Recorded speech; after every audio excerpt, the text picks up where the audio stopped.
What's up, y'all? We back again. Another fucking crazy ass video. We got the world's most deadliest jobs. Ready to inform us and enlighten us in some shit that we don't know about. It ain't just McDonald's doctors and fucking pilots and shit. Let's see what they got going on and shit. If you're new here, make sure you hit that subscribe button because this is what the fuck we just be doing around here. One of the activities I be doing. Appreciate you for pulling up. Some jobs are so dangerous, the hell? workers rarely survive. Stick around, because the deadliest job in the world is not what you think. Cargo ship security. The ocean is a vast, isolating, terrifying place. No. But the main thing cargo ship security have to worry about are pirates. Not the old-fashioned kind of pirates, but modern pirates, normally from Somalia and Nigeria. These armed pirate crews take over entire ships, stealing the cargo and holding the crew hostage, normally to try and get a big ransom payment. Cargo Pirates are fucking real. I told niggas that shit, yo. ship security have to stop these pirates. Comment down below if you ever thought a pirate was real or not, like on some real shit. Cause a lot of shit that we see in these movies and shit, I don't think it just be for a damn movie, man. Shit just ain't made up. Niggas ain't that fucking brilliant now. But it's easier said than done. The security guards are normally outnumbered. The pirates normally have AK-47s You're like a kid. and come in teams of 4 to 8 people. Because you're at sea, no military from any country will come to help. And even if they wanted to, there wouldn't be time. If a pirate boat is spotted, security must lock down the entire ship, placing razor wire all over the ship. A 1,000-foot cargo ship may sound invincible, but because it's so big, it's hard to guard everywhere, leading to many blind spots where pirates can board. Ship security guards face sleep deprivation, paranoia, and ocean sickness. To make things even scarier, most pirate hijackings happen at night, meaning you can never get a good night's sleep. It also means you have to defend your ship in total darkness. So it's no surprise dozens of cargo ship security guards lose their lives on the job every year. They're paid around $20,000 to $30,000 per month, meaning the job is high reward but very high risk. Ship propeller divers. Military and cargo ships have massive propellers, which are bigger than some buildings. Bro, what in the hell do y'all gotta go down there and do? What the fuck? Look how these people, these grown ass men,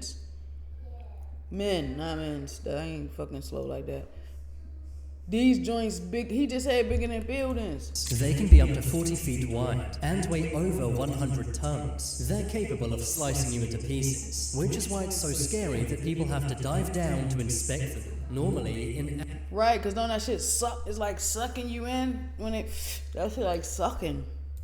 Absolute darkness. Sometimes in dangerous, shark-infested waters. If a ship breaks down, these guys have to fix it, no matter where it is. A lot can go wrong, and sadly, every year, some of these divers don't make it back up to the surface. Damn. Sometimes the propellers start up, causing them to instantly pass away. The propellers are fast. If one turns on, you're done for. Marine life often attack the divers too. Aggressive fish, eels, and sharks can be deadly. Sometimes they have to enter tight gaps in between the propellers. If the current changes, they can be trapped inside, where oxygen will run out in minutes. Also, they work very deep under the sea. The pressure is immense, and can easily crush your lungs. That's one thing I'm scared of for sure. The fucking ocean, sea, big bodies of water, period. Like, I'm not fucking with that. I be having this reoccurring dream throughout my life.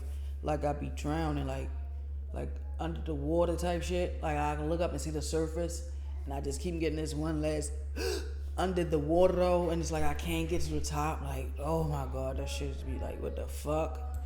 Sometimes sucked into the propellers. Even the propellers slightly moving can create a vortex, pulling the divers under the blades. The worst part is, no one can hear you scream. Communication systems that deep are very unreliable, meaning that if something goes wrong, no one will know until it's way too late.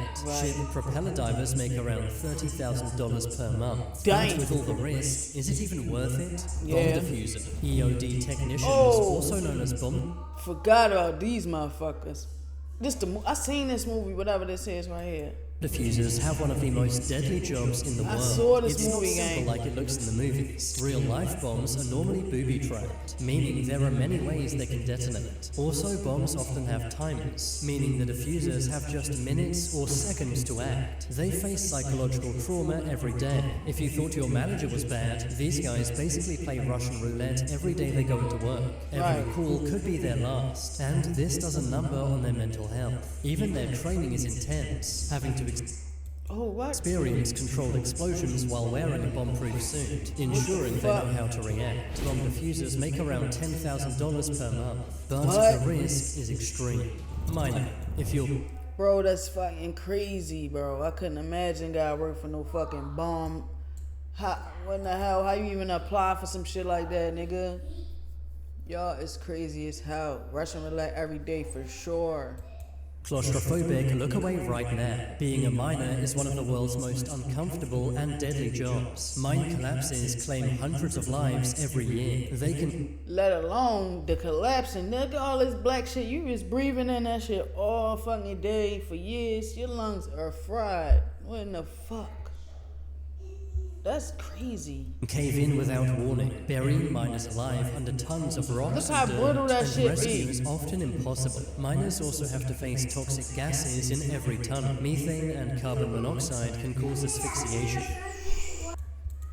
or even explosions. The machines are also super dangerous. Pickaxes, Gumdrop and grapes. conveyors are used in confined spaces, leading to workers being injured or crushed. Many miners also get what's known as black lung disease. This is from inhaling coal dust.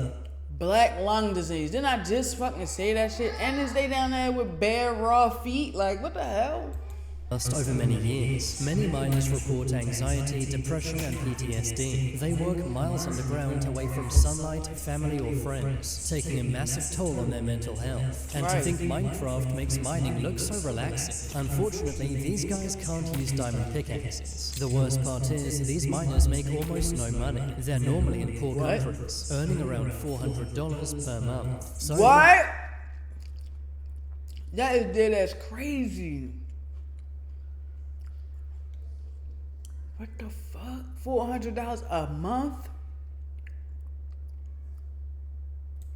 next time you complain about your job, think of these guys. I dead ass just want to say that, bro. This man works one day every 6 months and earns $20,000 every time. He is a light bulb replacer on a 1,500-foot communication tower. Light bulb replacers on communication towers risk their lives every time they go to work. Oh my A fall fucking from this goodness. height is always fatal, and sadly, falls do happen. They have to deal with powerful winds, lightning, Best real-time Bro. AI voice changer? Come on, I of could course not. this voice flux. Want to hear this voice? ice and lightning, ice and rain. When you're up that high, they have to deal with powerful winds, lightning, ice and rain. When you're up that high, a sudden gust of wind can cause you to lose grip or balance. They also run the risk of being electrocuted, as the antennas are very high voltage. One wrong touch can cause your heart to stop in an instant. Sometimes these towers can even catch fire, trapping workers with nowhere to go. They only have to... Bruh, don't try to catch on fire when the fuck I'm up here. That is dead crazy, bro. Oh my god. Work one day every 6 months and make $20,000 per time. But considering all the fatalities, is it worth it? Crane operators. Man, I don't know if I'd be able to do that shit. Safe inside their cabins. But think again. Cranes sometimes lift over 100 tons, and collapses are far more common than you'd expect. One wrong move could be deadly. Also, every year, many crane operators pass away from electrocution, as cranes frequently touch power lines by accident, causing instant electrocution and even fires. Crane operated. That ain't no fire, nigga. That's a fucking inferno. That is crazy, bro. You made this far in this video, make sure you hit the like button, because this shit is fucking crazy. And drop a comment on the motherfucking craziest job you've seen so far. I think that lighthouse, change that light bulb shit is the craziest one. Like, what the hell? I'm not. Whoa. Often have to work in harsh weather, making the risk even greater. There's also the risk of falling. My bad, keep pausing, but why do the damn box that I'm sitting in 3,000 feet in the air gotta be glass? Like, the fuck? from a crane, which happens way more than you'd think. Crane operators make around $7,000 per month, but it is far from a safe job.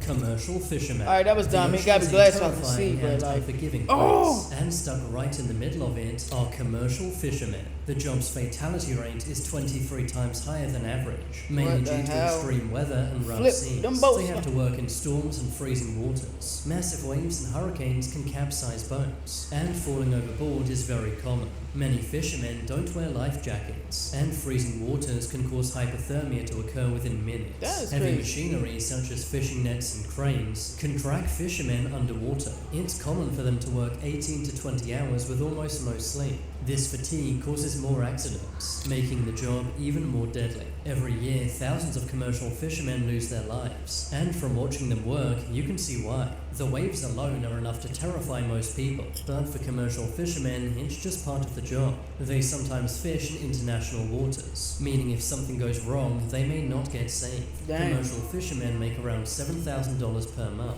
So while the money is good, the danger is extreme.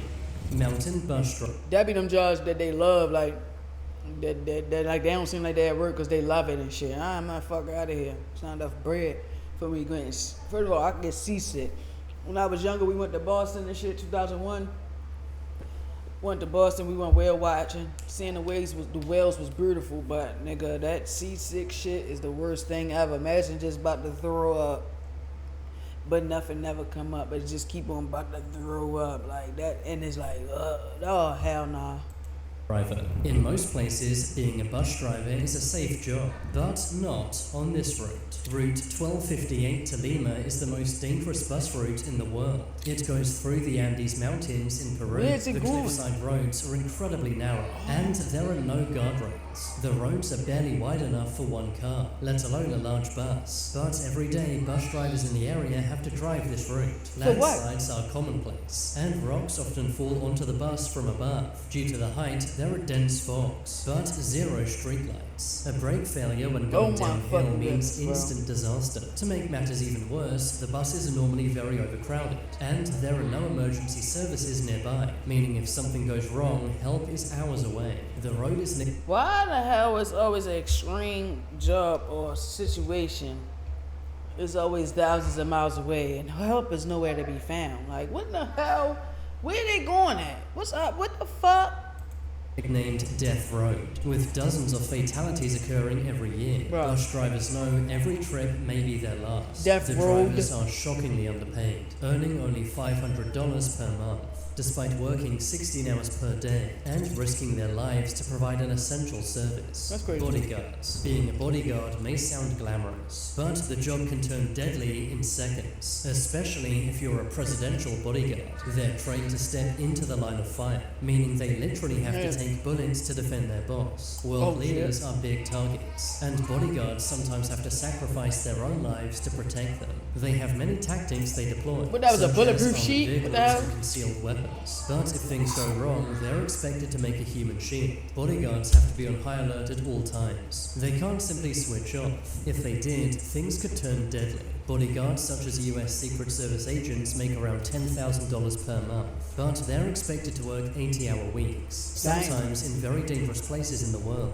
Iron worker. Iron workers build bridges and skyscrapers, but they risk their lives doing so. Just walking across that shit like that, standing on 4-inch wide metal beams. There are no railings, safety nets, and sometimes no harnesses, meaning one wrong step or a gust of wind results in disaster. They got different type of nuts, you heard me. They've got balls made of steel. Falling is not just likely, it's part of the job, as it happens to hundreds of iron workers every year. Nearby cranes are swinging massive steel beams, which is yet another big risk. Iron workers work in all weather, including ice, wind, and lightning. They often weld with live electricity very high up, sometimes causing electrocution and fires. The hot welding sparks can also cause serious burns. Iron workers make around $8,000 per month, but it's one of the deadliest jobs in the entire world. On the plus side, they get very good healthcare plans, which until they lose a whole lot. Snake milker. I promise I'm not making this one up. Snake milking is a very important job.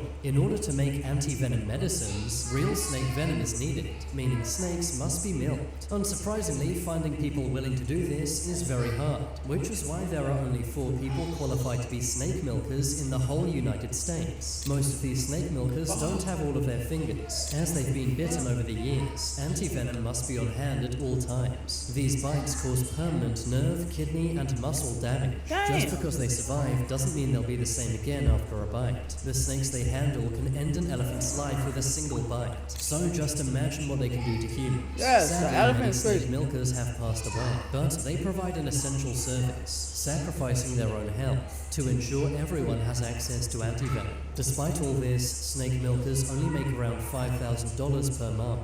Comment below which of these jobs you would do if you had to choose. I feel them on that. Comment down below. Comment down below what job y'all had to use. Y'all would pick if y'all had to, because I don't know which one I'm gonna pick. I know which one I'm not picking. That iron beam shit and that change the light bulb. Not doing it. No. And I'm definitely not minding either. I don't know what the fuck. That's crazy. Shout out to whoever just laid this far in the video. You heard me? Make sure y'all pull up next time y'all see me. Hit that bell.